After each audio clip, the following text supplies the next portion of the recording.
Ladies and gents, welcome to Masters of Marketing. In this episode, I had an awesome conversation with Vikram Ahuja, who started the company 2 years ago called Talent500, where he helps connect the top engineers with Talent500 companies. And he grew within these 2 years the talent network to over 1 million top engineers. And he's worked with some of the world's largest Fortune 500 companies. Check out the sessions and let me know what you think. Vikram, welcome to Masters of Marketing. Thanks for having me, man. Yeah, man, pleasure. How's your mic? Mic's good. Can you hear me? Yes. Yeah, perfect. Good stuff. Vikram Ahuja and Talent500. So maybe it's good to tell us a little bit more about you, what you're focusing on, because you do so many things. Business and pleasure and acting and meditation and personal growth. You do so many things. I know because I know you very well. Yeah, sure. But maybe it's good to tell us more about who you are, what you're focusing on, and then we talk a little bit more about Talent500. Maybe you can tell us a little bit more about Talent500. I know that Talent500 is, what you're doing is amazing. You're helping a lot of people. You're helping the top talents find best opportunities for them. And you're helping Fortune 500 companies as well find the best talents. Yeah. But that's something that I'll leave it to you to tell us more about. Yeah, super. So let me start by telling you a little bit about myself. Been an entrepreneur now for about 14 years or so. Before that, I was a management consultant, worked in tech. So I've sort of been through the rounds of building companies and doing everything that it takes really. When you're building your own company, you're essentially everything from sales and marketing to product and tech to, the one who does the copying and the printing to the one who gets coffee, right? So I think, so that's the best part about building a company. I love building in general, come from a creative background. So for me, just creating things is a passion. And I think that lends me to being an entrepreneur and building businesses. You and I built one of the first e-commerce companies in the Middle East. So that's, I think, the shared experience that we have. Right. But post that, I've run a startup accelerator where we helped large companies build internal innovation by working with startups. That company was called Chiron. We sold that company in 2017 to Techstars, which is one of the world's largest startup accelerator networks. So really interesting experience of working with other entrepreneurs, lots of learnings. Ran a travel company for a while called Byond Travel. Still there, right? Yeah, it's still around. And Byond started out as a passion project. Me and my wife wanted to get paid to travel. Turns out nobody's going to pay you to travel. So we started a travel company and we never got to travel. That was the outcome out of it. But the whole idea with Byond was bringing together people with similar passions and needs and interests and giving them opportunities to travel to about 80 different countries. So, that was Byond. Along the way, started a couple of other companies. I ran a company called Parallel XR, which was in the augmented and virtual reality space. This is way before the metaverse became, the cool term that it is today. So we did some very interesting work with that, helping companies like Walmart and Amazon, conduct training in virtual environments. My biggest project that never saw the light of day was building a product to prevent sexual harassment using virtual reality. So you could put a headset on and be embedded in scenes where it was essentially a way to train people against sexual harassment, which a lot of corporates do today. Just didn't see it through. I think we were too early in that game. Right. A lot of corporates do it, you said. A lot of corporates have prevention of sexual harassment trainings at work today. It's almost like a mandate in many countries. I didn't know. Interesting. Yeah, in a country like India, for example, if your company has more than 19 employees, you need to have a mandatory training for your employees on what sexual harassment is at the workplace and how do you, and essentially preventing it. At the workplace? At the workplace. Okay, got it. And outside, I would imagine. Okay. So that includes like fighting skills or?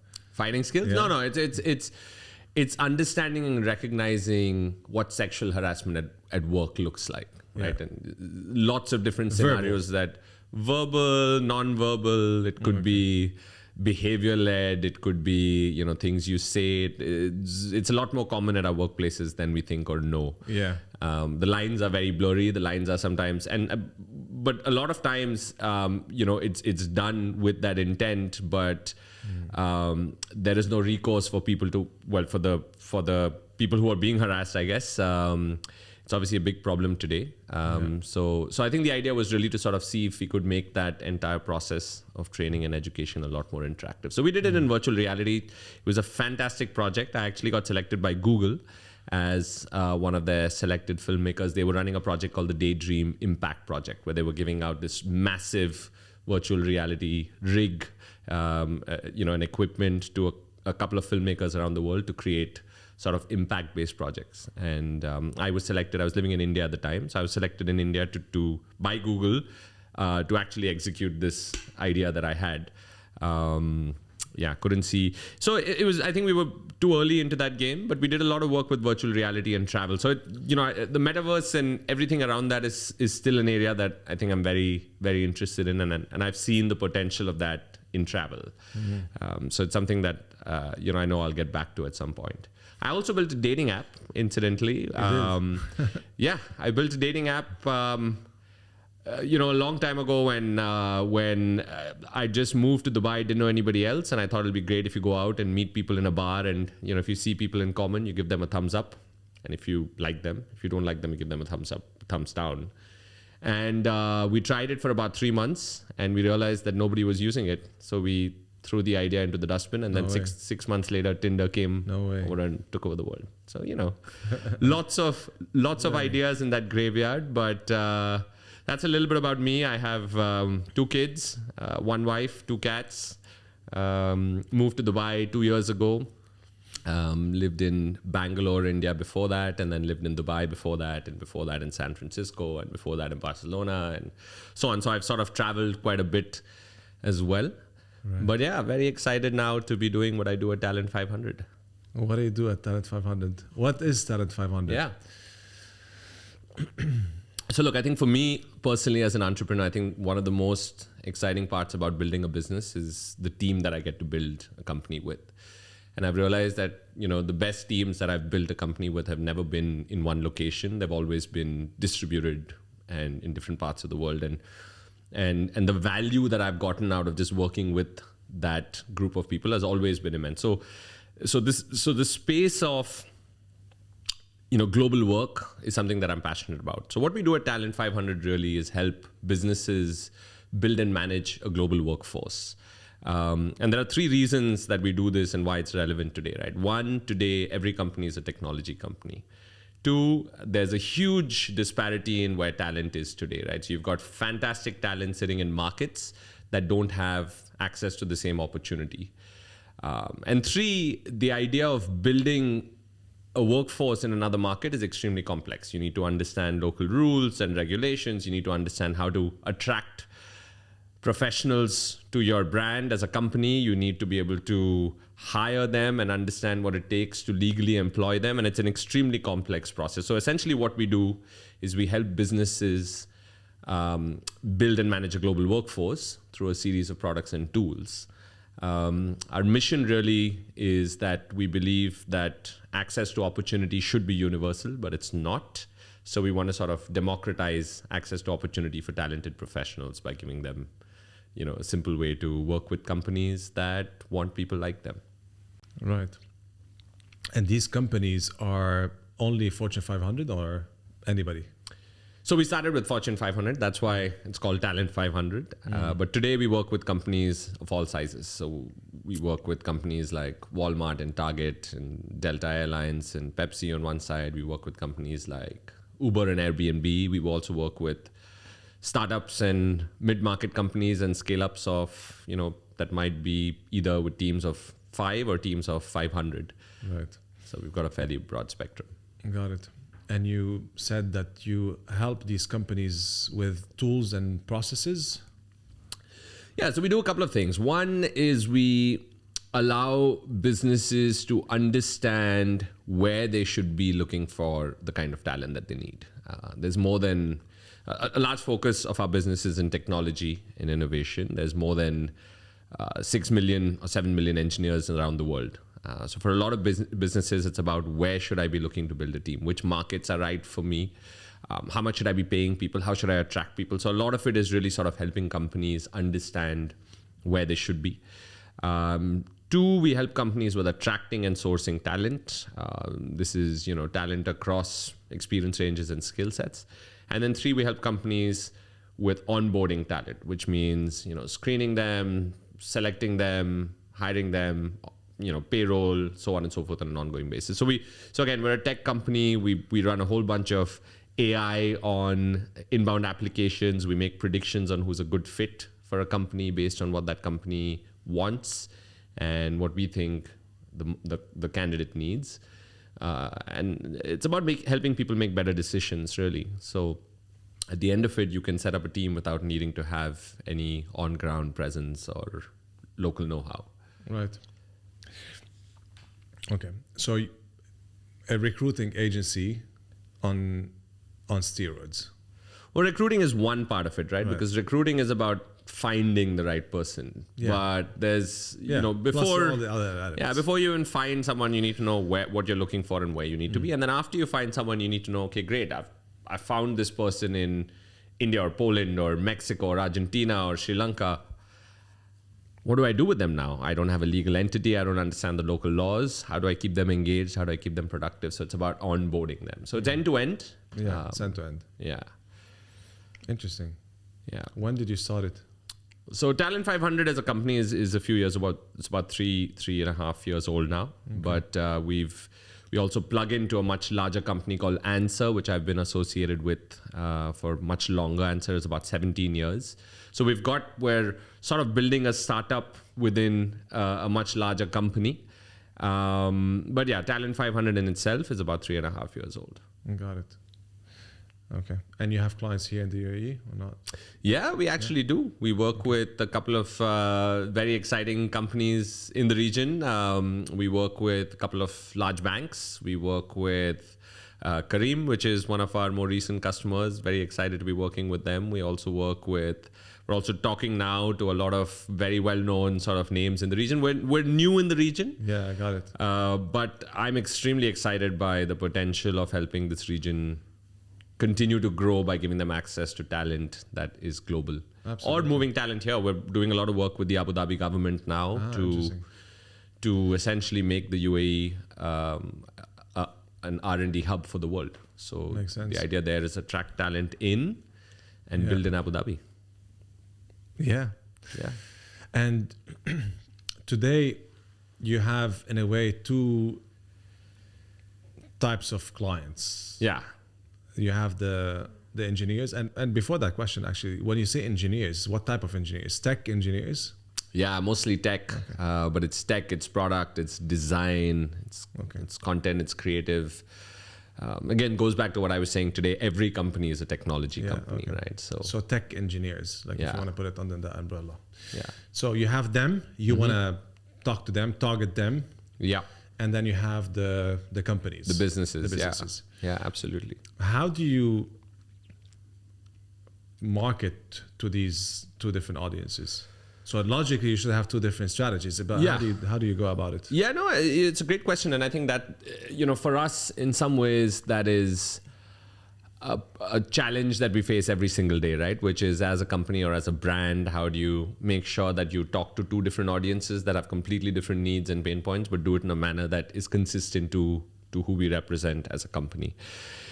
So I'll give you a sense of scale. We have about 1 million professionals today in our talent marketplace. We work with more than 150 companies on the business side. So there's a fairly large supply and demand sort of mechanism in place.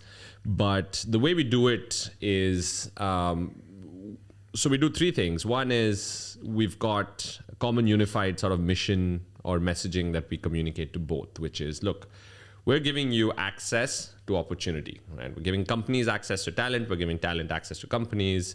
It's an opportunity to build something together, right? So that messaging is consistent.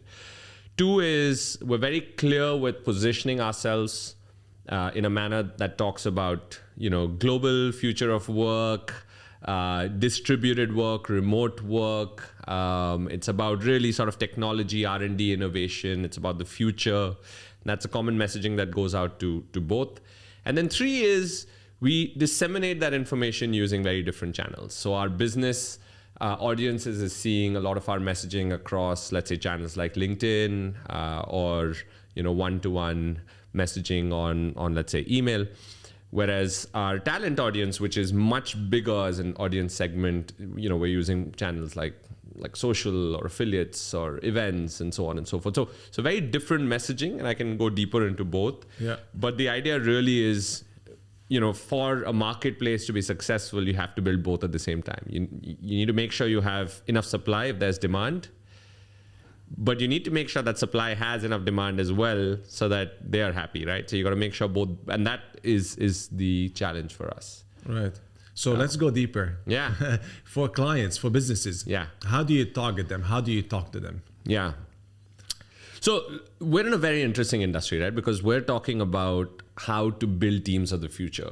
If you just go back 2 years, and if you were to walk up to somebody and say, hey, listen, I want you and your entire team to be working from home every single day of the week, I would say 9 out of 10 people would probably tell you to take a hike, right? Most people have, need to control or have this perception that if you're not in the same location, work doesn't get done. That, of course, now we know after the pandemic, completely changed. So we're in a market where we're not capturing demand. The demand doesn't even exist. We're creating demand. We're having to create a lot of awareness and perception about what work of the future will look like, right? And so therefore, we're not necessarily going out on Google and putting money on, people searching for how do I build a distributor team. That volume is very low. Right. So a lot of our communication today is, creating a point of view and backing that up with data, backing that up with case studies, backing that up with success stories. We're creating frameworks on how this needs to be done. And again, we're sharing that across different channels. So we do a lot of work with content. We are big on video. We do a lot of work with ebooks and white papers and a lot of communication in the media. Today, a lot of our target customers on the other side are typically CXOs, CEOs, CHROs, CTOs, CIOs. They're all decision makers. So I need to be able to get in front of a decision maker and hold their attention long enough for them to consider me as a viable solution to the biggest problem that they have, which is today is talent. Most businesses today struggle with talent because if you don't have talent, you don't grow. If you don't grow, you die.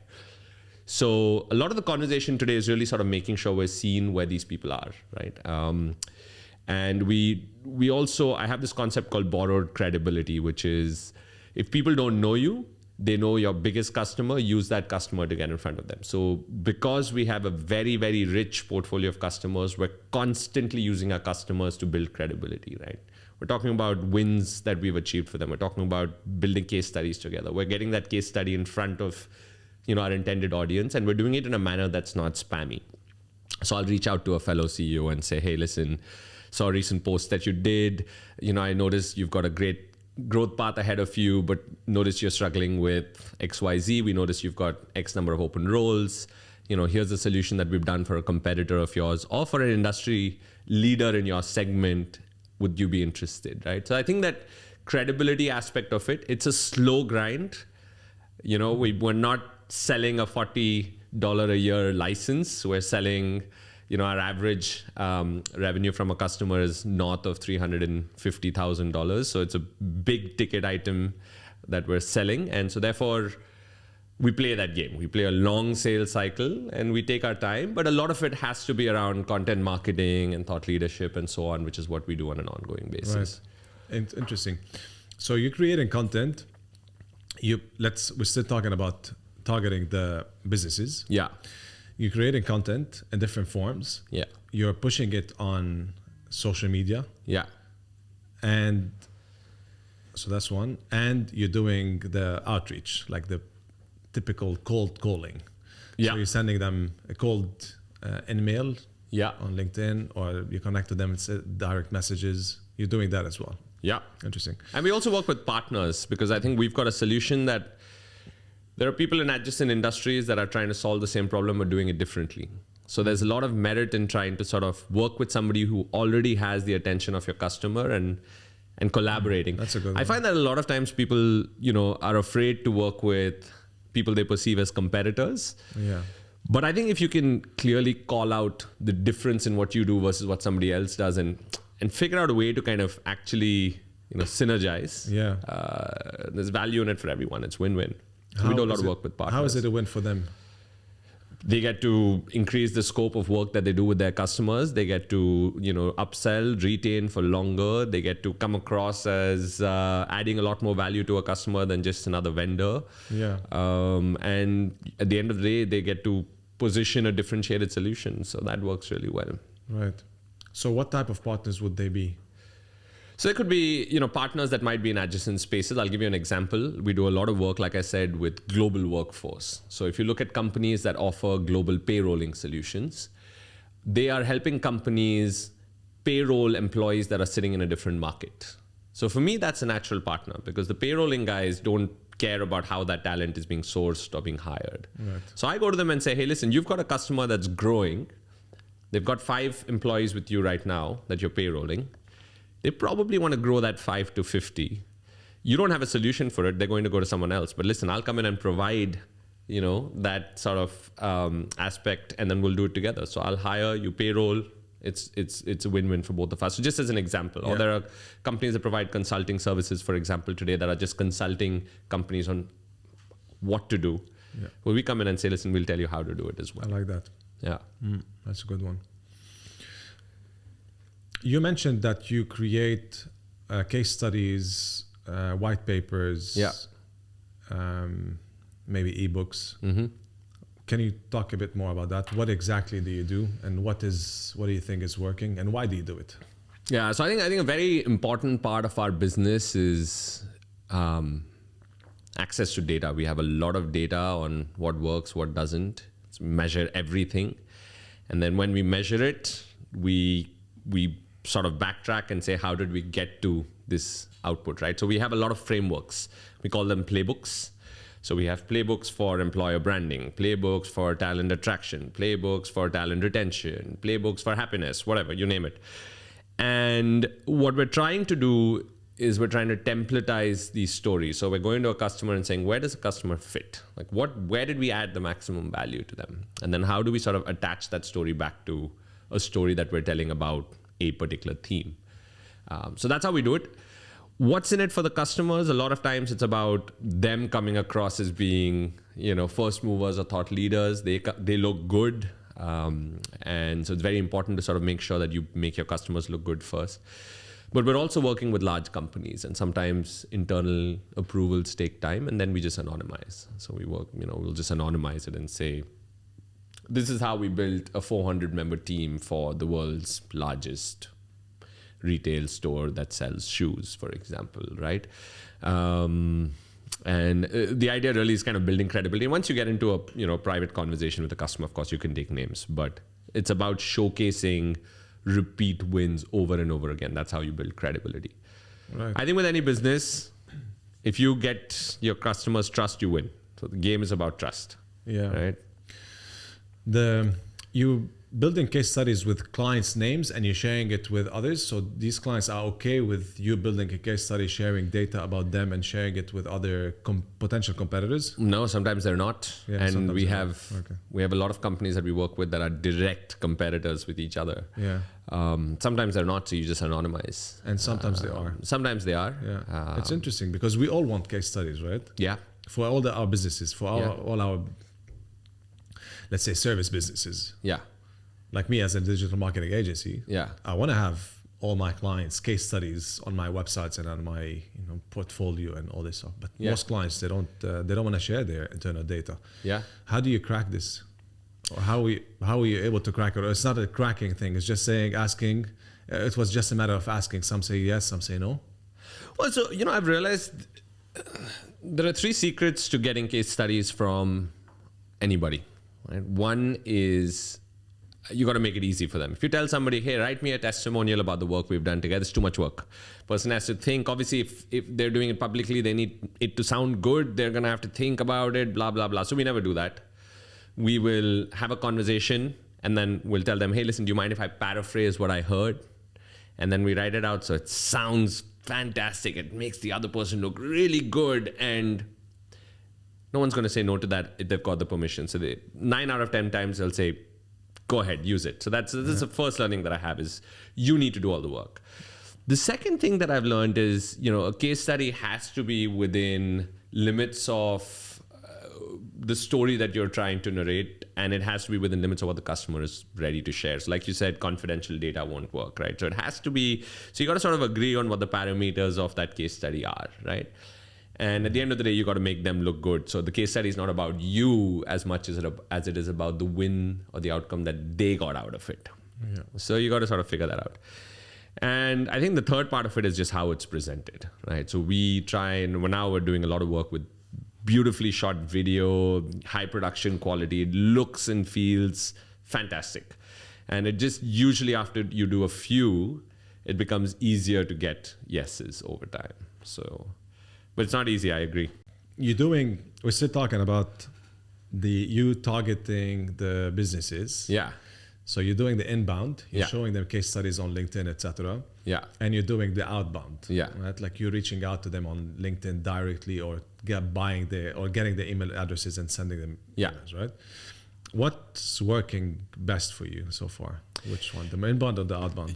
Actually, I mean, in our business, inbound works the best, but I'll be honest, a large part of our business also comes from word of mouth and referrals, which is again going back to the idea of kind of building success stories with your customers. Mm-hmm. And often it's about just asking them, hey, who do you know who could use a service like this? Or once our customers move on to a different company or a different role, then we follow them, right? We say, hey, we did something really cool with you in the last company. You willing to do it again, and so on and so forth. So that's another very important dimension here. Right. Inbound 100% works much better than outbound. Outbound is a hard one to crack. Interesting. Outbound because the timing has to be right? And for us, timing is the tough one. Timing in terms of what? In terms of, do you need my business? Do you need my solution right now? Yeah. Or is it just an FYI, right? Got it. If it's just information, sure, you'll maybe read my white paper and that's it. Yeah. But yeah. And the inbound for these businesses are what? You're just making a case study and then putting it on LinkedIn as an ad? So sometimes it's about being seen and being heard, like I said, as a thought leader. It's about creating, that piece of content that you continue to, or that theme that you continue to talk about in different ways. It's about being seen on channels that your customers will be on. It's about speaking at conferences and taking a very contrarian point of view. It's about talking to your customers and asking them a straight question and saying, hey, listen, can you refer me to one more person who you think might benefit? Right. So we do all of that. Of course, we do the usual, post 5 times a week and, continue to recycle that content and hope that someone comes in. But that's a lot harder to predict, I feel. Got it. Good. So that is promoting or marketing the businesses. Yeah. Now, how do you market the talents? Yeah. Probably that's the easier way. Well, like we're dealing with a fairly large audience there. A market like India is the largest market today. We've got 1 million people registered on our community, and you've got a total population of about 4 odd million engineers. So we've got, good 25-30% of the audience already on our network, which is huge. Right. So the reason we did the way we did it, when we started, we were doing Facebook ads and Google ads and saying, hey, do you want a job? Come to us. And that doesn't work, right? Because people have got multiple other alternatives. They don't need you. You're just option number 5 for them. That didn't work at all. We tried that. We tried to, do referrals and make it very high incentive for people to refer friends. That didn't work either. What really worked for us was making sure we partnered with people who already had that audience. So we found these developer communities, for example, that were already engaging them with learning content. We found job boards that people were sort of visiting and seeing what's new. We found aggregators who were kind of bringing together multiple, communities and sort of sharing information and so on and so forth. And so we did integrations with a lot of these. And we sort of hacked our way into getting that first pool of talent. And then from there on, it just kind of grew because there was a lot more brand recognition. But today we do everything. Today it's an always-on acquisition engine, but yeah. What is everything? So we're on, we're doing direct, we're doing outbound, reaching out to people in mass and saying, hey, by the way, this is what we do, come check us out. How do you do that? So we've built automation tools on let's say job boards, where we can sort of select multiple so you go search for a particular skill, you get 10,000 results, and then we've built an automation where it just goes and selects a number of them and then sends them a message and says, hey, come check us out. I shouldn't actually be saying that out loud. We'll probably get banned from one of these sites, but anyway, it is what it is. 2, we do a lot of direct marketing on social. So Facebook, Instagram, YouTube. YouTube is huge. Really sort of investing in YouTube. 3, partners, affiliates, aggregators, communities, anybody with a similar audience that we can incentivize either through a pay-per-click model or some sort of pay-per-view model. We'll do that. 4 is, we're doing events, we're out there, we're talking. 5, which is probably going to be our biggest channel, is we're nurturing our own community, right? And we think that there are 3 things that the community does. 1, learning, right? So we're doing master classes. We're inviting speakers to come and talk about how they sort of practice their craft, and that content just cycles through. 2, on community, it's just goodwill. People love to refer people to things that they like value in, and so they kind of bring their own, and that community keeps growing. 3 is we're actually doing face-to-face events and meetups and kind of trying to get people under one roof. Interesting. Yeah.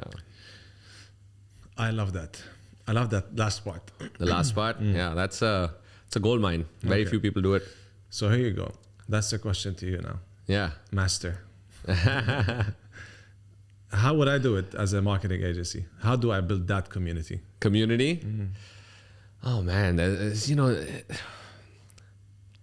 I've had some very interesting experiences building community. And I'll give you a couple of examples before I maybe kind of try and unbox what has worked for me. I ran a travel company for I still do. It was called Byond. And one of the things that we realized with travel is BYOND, right? BYOND, travel. Yeah, Byond Travel. That's beyondtravel.com. Beyond.travel. Beyond.travel. Yeah. Okay. One of the things we realized with travel is that it's an extremely competitive, commoditized industry, which means it's very hard to acquire a new customer, right? Bids are high, you're paying a lot of money to get people to your website, conversions are low, etc. So we started thinking about what do travelers have in common, right? A, they love to travel. B, they love to talk about their travel, right? Mm-hmm. And so we created a storytelling series called the Lime Diaries. And the Lime Diaries started out as a way for people who love travel to come together, and we would curate, 5 to 6 speakers. It was like TED Talks for travel. That's how we initially called it. And we would invite very interesting people to come and talk about very interesting stories. And that community just grew, right? We'd record each session, and we'd record it well, and we'd upload that video on YouTube. And interesting. Those videos would just sort of, and so, we started out with 15 people in our first event. And by the time we ended, it was about 250 people that would come for these events. In fact, I did my first one in the UAE a couple of weeks ago in Hatta for a music and wellness festival where we curated the Lime Diaries up in the mountains. It was phenomenal. Mm-hmm. But I've realized that the whole idea of community is really figuring out that one angle that will motivate and incentivize people to be a part of something new, right? Because unless you're buying an existing community, you're creating it from scratch. Right.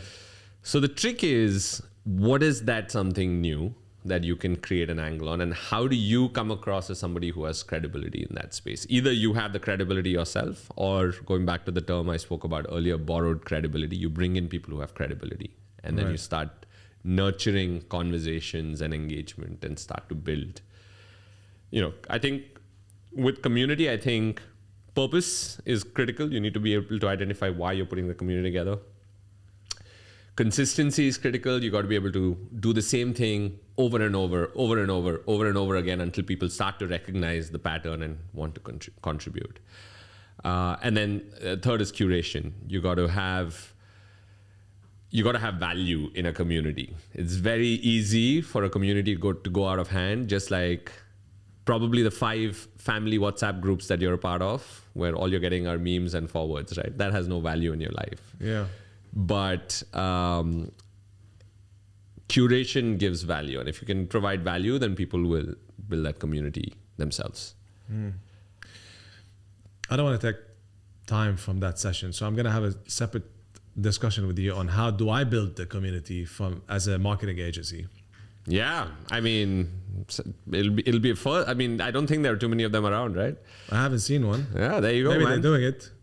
Well, if you haven't heard of it, then they're probably not doing a good job of it. No, I haven't seen anybody doing a podcast like this. I think this podcast is a great way to start a community. There you go. I'm thinking that's part of the community. Like now, how do I build that whole community based on your experience? Because you mentioned a few things that already that I'm gonna start applying. Yeah. But it's good to build on it. It's good to put a plan and work on it. Yeah.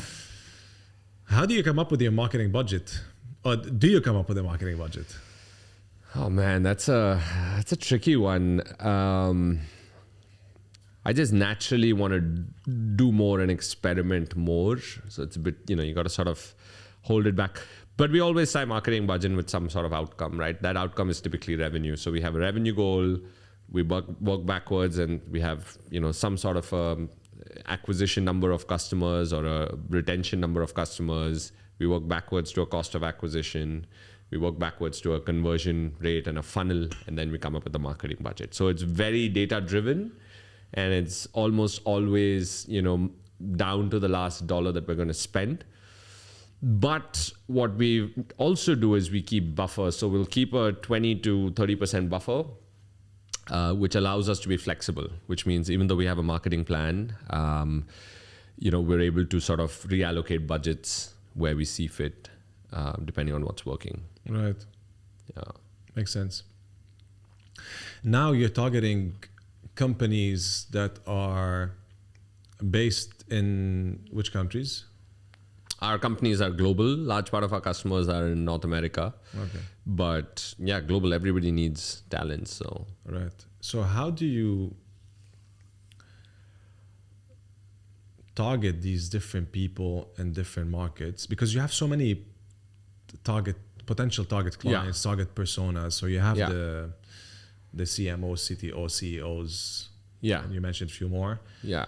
And I don't know if CMOs, but anyway, you have like few different positions. Sure. And these people sit in different markets. So if you are in India, I know because I work with global clients. Yeah. The content that we create for, let's say, Switzerland, is different than the ones that we create for Saudi Arabia, different than the ones for North America. Yeah. And you have these people as targets, and you have the talents as targets. Sure. And you have one social media, one Instagram page, for example. Yeah. Right? Yeah.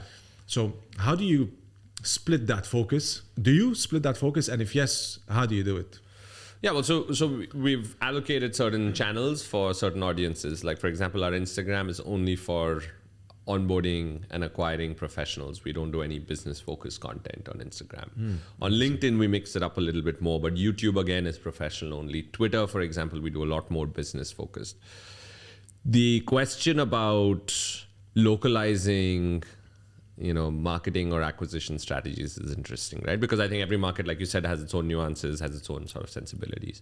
So we try as much as possible to keep the persona-related content similar, because if you're a CTO in one market and you're a CTO in a different market, you probably have a similar way of thinking. You might have different sort of considerations at the point, but you're thinking in a similar way. So we're trying to keep that persona-related content similar, but we might change the flavor of what we're talking about in that content. So for example, if we're targeting someone from the Middle East, we might put in a case study that's relevant for this market with customers from this region. Or if we're targeting someone in South Asia versus North America, the sort of data points that we're sharing and the customer examples that we're using are different. But essentially what we've created is a template that remains the same.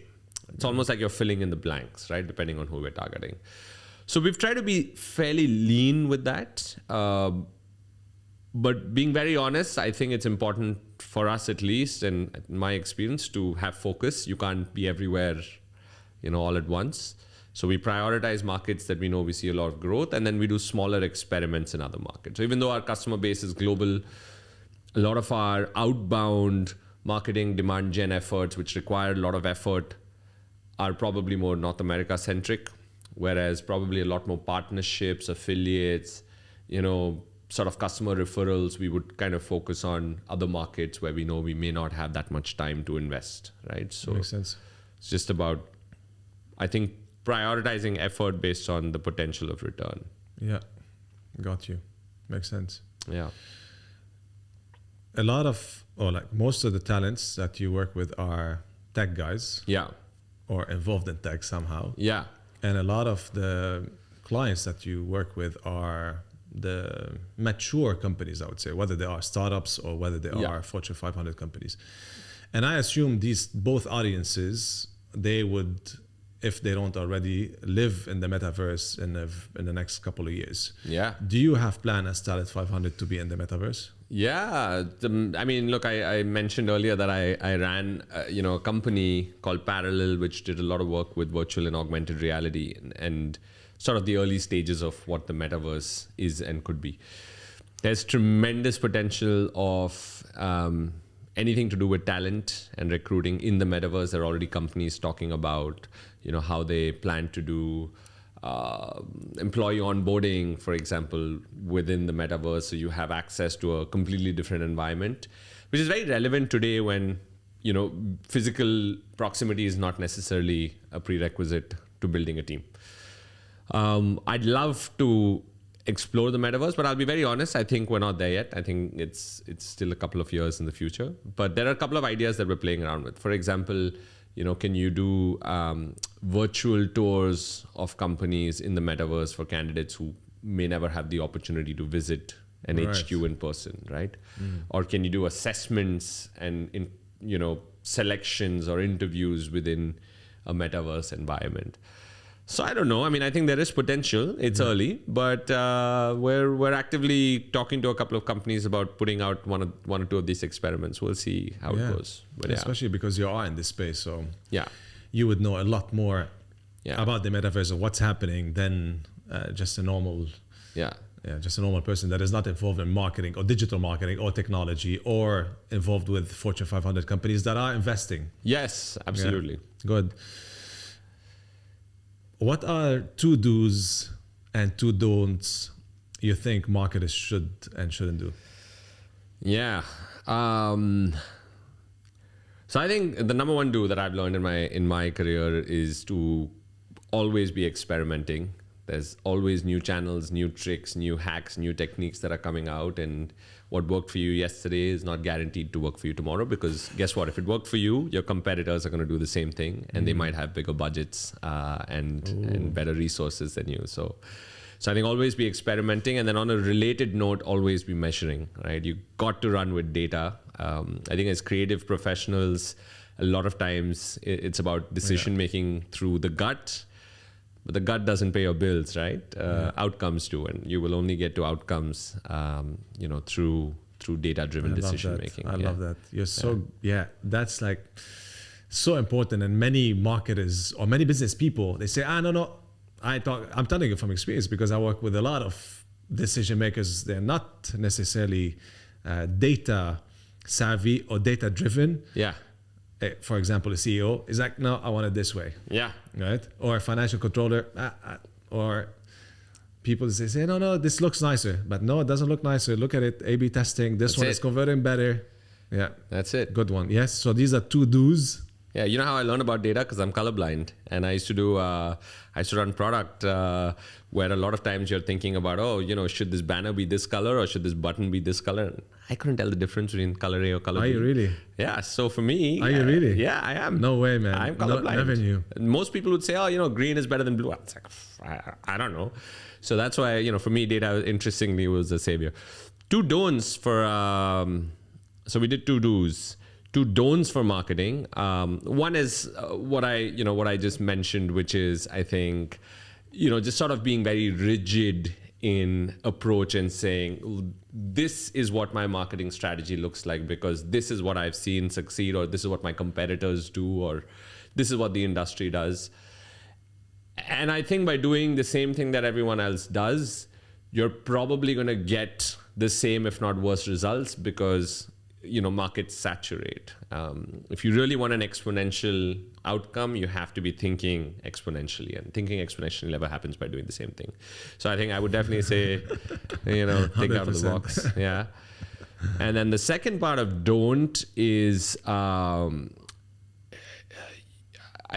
think I think there's a tendency to sort of over-engineer one part of what a company's marketing strategy should be like. It's run by a marketing team, heavily stacked with digital marketers and performance marketers and content writers and blah, blah, blah. But I honestly think that marketing is a cross-functional entire company game, right? I mean, the CEO is a marketer because he's setting the vision, knows the customer, knows the pain point. The salesperson is involved in marketing. Everybody is somewhere contributing to what marketing should be.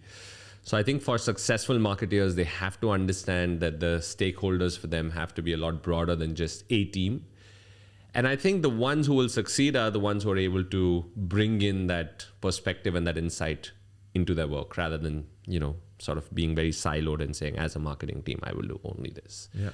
But if you're able to bring in a sales perspective and a product perspective and the CEO's perspective and, really sort of build a very sort of holistic strategy with that, then you're miles ahead, my friend. 100%. Yeah. Man, so true. And everybody could be, like everybody has that potential customer buyer perspective. Yeah. So you would ask the driver or your nanny about your website, about the product. Yeah. They would always have something valuable that you can take away. Yeah, totally. I find so many times that you've got companies being run by marketing leaders who have zero visibility into what their end customer wants or end customer does, right? And that's fine. Not all of us are going to be end customers of our own products. Absolutely fine. Correct. But somebody has that perspective and they're not involved in that decision that you're taking today. So you're missing out. So true. This happens all the time. Good one. Yeah. What is one thing you would leave the audience with? I mean, my biggest learning in everything I do in life is fortune favors the brave. The 9 out of 10 people have ideas that they don't act on. And the 10th person who does something might fail, but the fact that they've done it, they're already ahead of the other 9 who haven't. So I think one thing that I would sort of generally live my life by is when in doubt, say yes. Absolutely. Yeah. And most probably you're going to fail. Absolutely fine. I'll give you an example. I used to do a lot of theater, right? You're up on stage. You're the only one who knows the script. You forget a line. Nobody else knows you forgot it. You just got to pick up from the previous line and continue on, man. So 100%. You failed. It's completely fine. It's part of your script. Absolutely. Yeah. Good to have you, Vic. Thanks for coming. Fantastic. I learned so much, man. And I have so many things that I'm thinking about. I'm definitely going to go edit it, put it live, and then look at it again, take notes, and start actioning. Yeah, Thank cool, you, man. Awesome. Fantastic. Great. Yeah. I loved it. Wow.